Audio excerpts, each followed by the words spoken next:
हमें अपनी जिंदगी से क्या चाहिए? 2-4 लोग जो हमें समझे, प्यार भरी 2-4 बातें करे और हो सके तो जब जरूरत पड़े हमारे साथ रहे।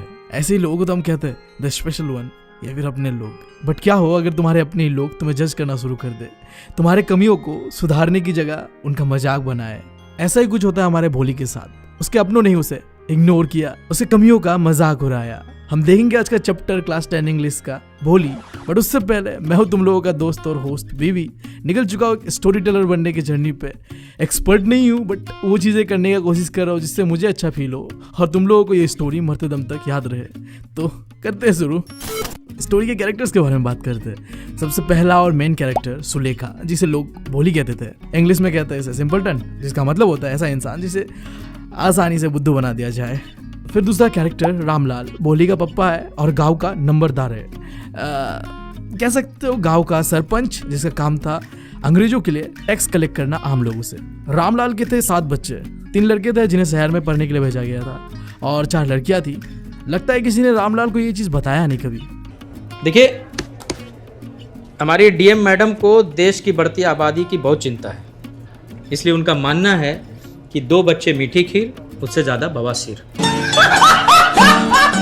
खैर, लड़कियों के बारे में बात करते हैं। बड़ी लड़की थी राधा, जिसका शादी हो चुका था। दूसरी लड़की थी मंगला, जिसका शादी फिक्स हो चुका था। तीसरी चंपा, जिसका शादी उसके बाद ही होना था।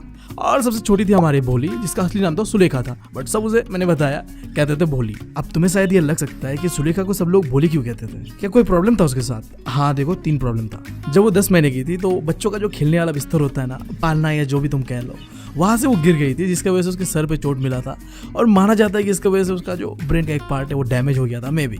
फिर जब वो 2 साल की हुई तो वो देखने में प्यारी थी, सुंदर थी, बट उसे होता है स्मॉल फॉक्स, जिसके कारण उसके चेहरे पे काले काले धब्बे हमेशा के लिए रह गए और जिसकी वजह से वो देखने में उतनी प्यारी, उतनी सुंदर नहीं लगती थी। और आखिरी चीज, जब वो बड़ी हुई तो उसके साथ एक प्रॉब्लम होता है यार, वो हकला के बोलती थी बातें। ये मुंह से सुपारी निकाल के बात कर रहे बाबा।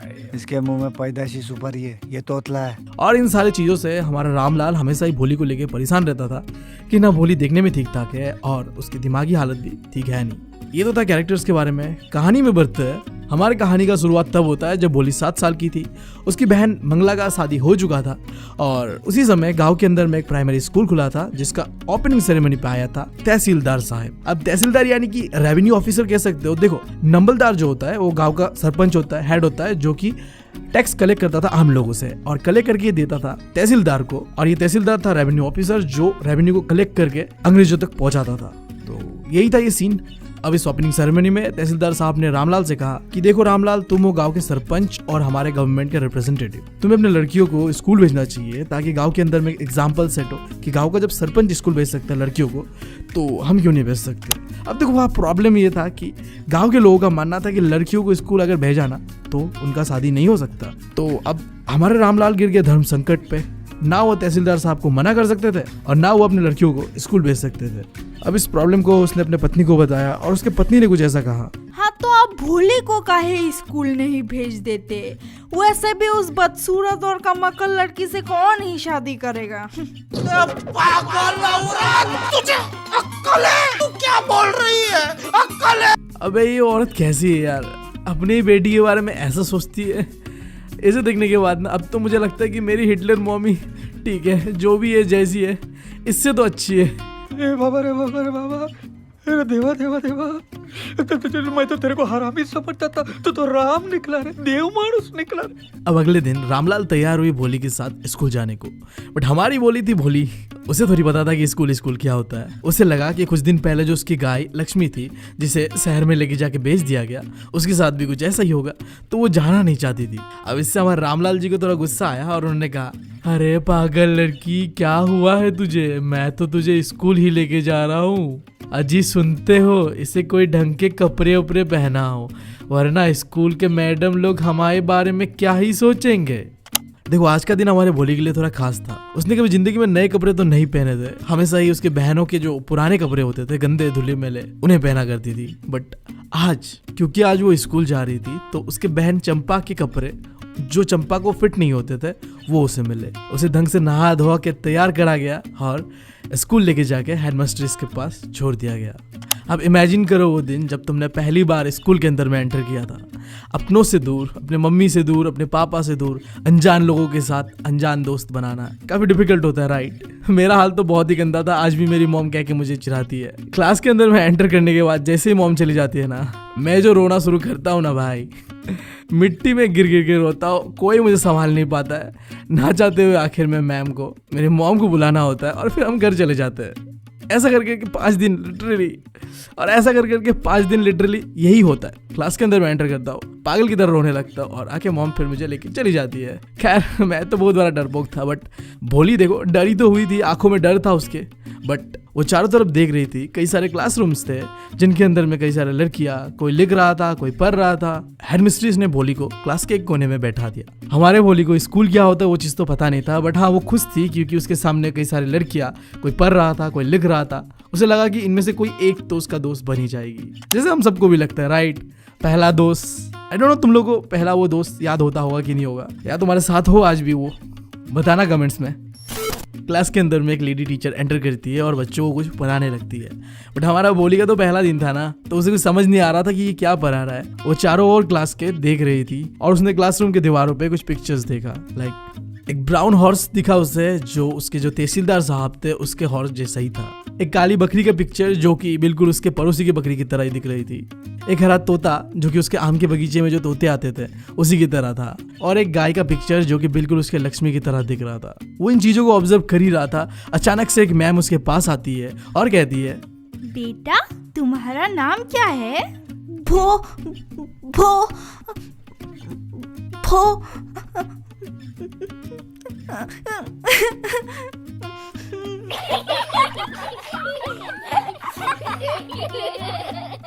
अब जो वो हकला रही होती है ना, तो क्लास के जो बच्चे थे वो उसके ऊपर हंस देती है। तुम्हें तो पता ही है ना, क्लास के बच्चे तो हरामी होते हैं।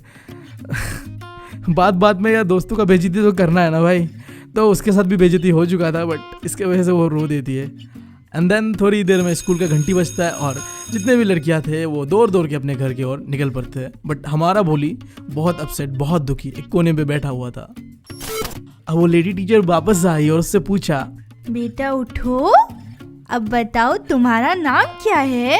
बहुत ही मीठे और प्यारे वाले वॉइस में। यार तुम्हें तो पता ही होता है ना, इंग्लिश वाले टीचर कितने क्यूट होते हैं।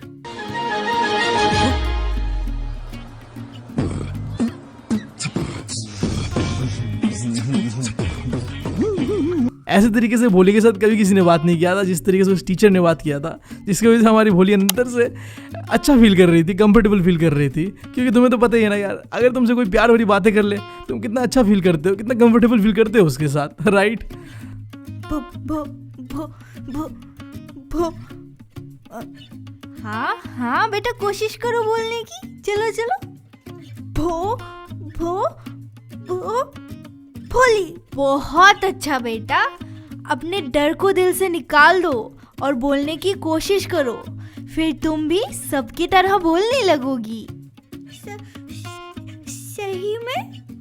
हाँ हाँ जरूर, लेकिन उसके लिए तुम्हें हर रोज स्कूल आना पड़ेगा। ये लो इस किताब को पढ़ना, इसमें कुत्ते, बिल्ली, भेड़, बकरियों का पिक्चर्स है और उसके साथ नाम भी है। तुम 1 महीने में इस किताब को खत्म करो, फिर मैं तुम्हें इससे भी बड़ी किताब दूंगी और फिर तुम उसे भी कंप्लीट कर लोगे, फिर मैं उससे भी बड़ी किताब दूंगी। ऐसे करते करते तुम गांव की सबसे पढ़ी लिखी लड़की बन जाओगी और फिर तुम बिना डरे बोलने लगोगी। so cute! भाई यार ऐसी टीचर तो मैं भी डिजर्व करता हूँ। इतनी अच्छी टीचर कैसे ही हो सकता है कोई। मुझे मेरी क्लास 12 की इकोनॉमिक्स मैम का याद आ गया। नई नई पोस्टिंग हुई थी उसकी। प्री बोर्ड तो तुम्हें पता ही है बेकार का होता है, कोई काम तो होता नहीं है प्री बोर्ड का, और मैं पढ़ा भी नहीं था उस समय, तो मैंने लेटर लिख के दे दिया था मैम को। उसके बाद बहुत ज़्यादा सीन हो गया था। इस वीडियो में बात नहीं करते उसके बारे में, किसी और वीडियो में बात करेंगे। हम बढ़ते स्टोरी पे।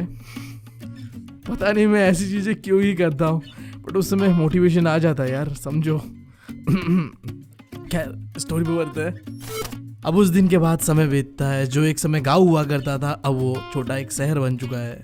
गांव के अंदर में जो प्राइमरी स्कूल हुआ करता था अब वो हाई स्कूल बन चुका है। और एक ऐसे ही रात को विशंबर अपने पत्नी से ये डिस्कस कर रहा होता है, क्या हमें विशंबर का प्रपोजल एक्सेप्ट करना चाहिए।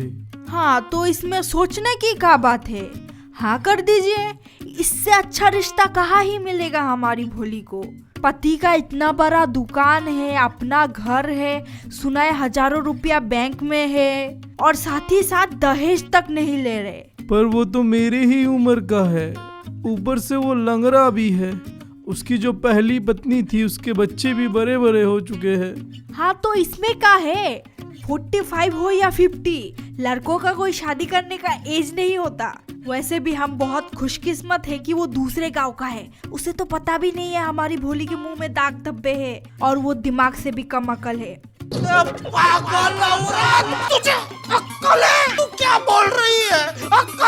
अगर हम इस रिश्ते को टुकरा दे तो फिर हमारी भोली ऐसे ही कुंवारी रह जाएगी। हाँ पर मैं सोच रहा था कि हमारी भोली क्या बोलेगी। वो क्या बोलेगी, वो तो गूंगी गाय जैसी है। अब ये सारी बातें जो रामलाल अपनी पत्नी के साथ कह रहा था, घर के कोने में बैठे भोली ये सारी चीजें सुन रही थी।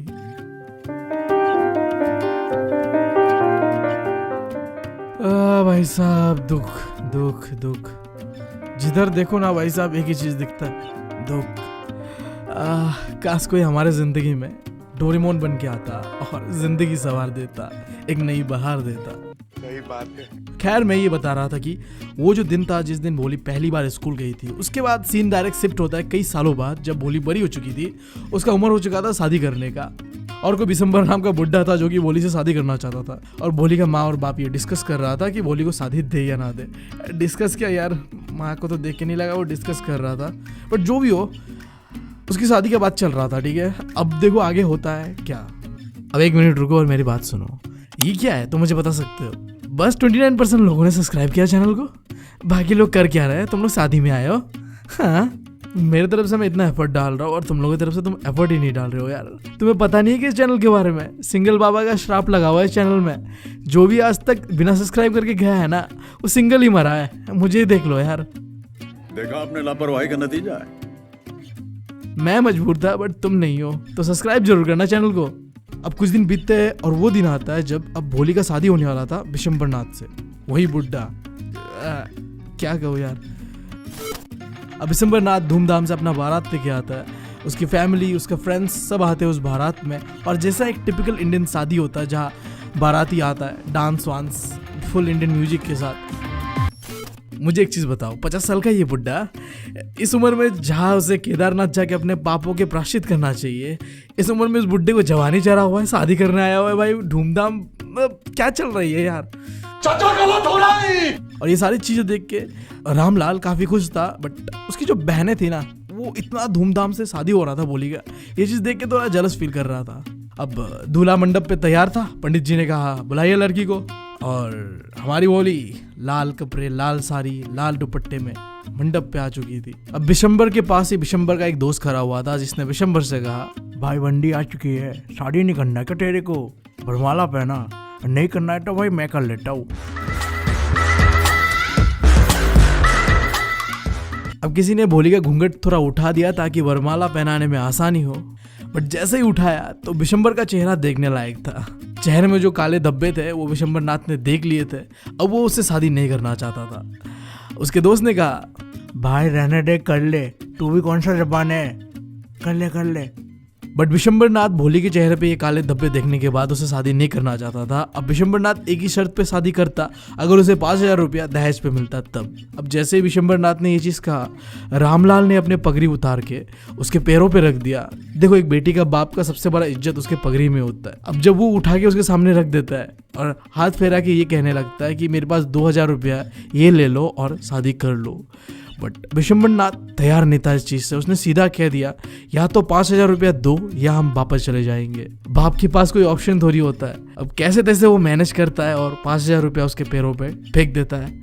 अब जैसे बिशंबरनाथ को पैसे मिलते हैं, बिशंबरनाथ एक लालची और हैवानियत भरे चेहरे से हंसी देता है और शादी के लिए तैयार हो जाता है। अबे साले, अब मुझे समझ में नहीं आ रहा भाई, इस 50 साल के बुड्ढे को किस बात के 5000 रुपये चाहिए शादी करने के लिए, वो भी जवान लड़की को यार। मतलब भाई सुन, मैं बता रहा हूँ तेरे को, तेरा जो ये चेहरा है ना, इसे मैं अगर प्रिंट आउट करके लेके जाके समोसे की दुकान में भी जाऊँ ना भाई, वो समोसा वाला तेरा चेहरा देख के मुझे 2 समोसा तक नहीं देगा भाई, समझ रहा है ना। तेरा चेहरे का कीमत 2 समोसे का है और तू साले दहेज मांग रहा है भैंचो। अरे बाप रे, ये तो धोती खोल रहा है। अब जैसे बिशंबर भोली के गले पे वरमाला पहनाने वाला होता है, भोली उसे रोक देती है, जिस वजह से वो वरमाला सीधा जाके उस मंडप के अंदर में जो आग था उसके अंदर गिरता है। और पहली बार अब भोली ने ऐसा कुछ कह दिया था जिसके बारे में उस शादी में आए हुए किसी ने भी एक्सपेक्ट नहीं किया था। पिताजी, आप पैसे वापस ले लीजिए, मैं इस इंसान से शादी नहीं कर रही। उस शादी में आए जितने लोग थे, चाहे वो भोली का बाप हो, माँ हो, भोली का बहन या भाई या पड़ोसी रिश्तेदार, सब वो देख के सदमे में थे कि कैसे भोली बिना अटके बिना रुके बोल पा रही है। और इसी बीच भोली का बाप ये कहता है, भोली कम से कम हमारे इज्जत के बारे में तो सोच।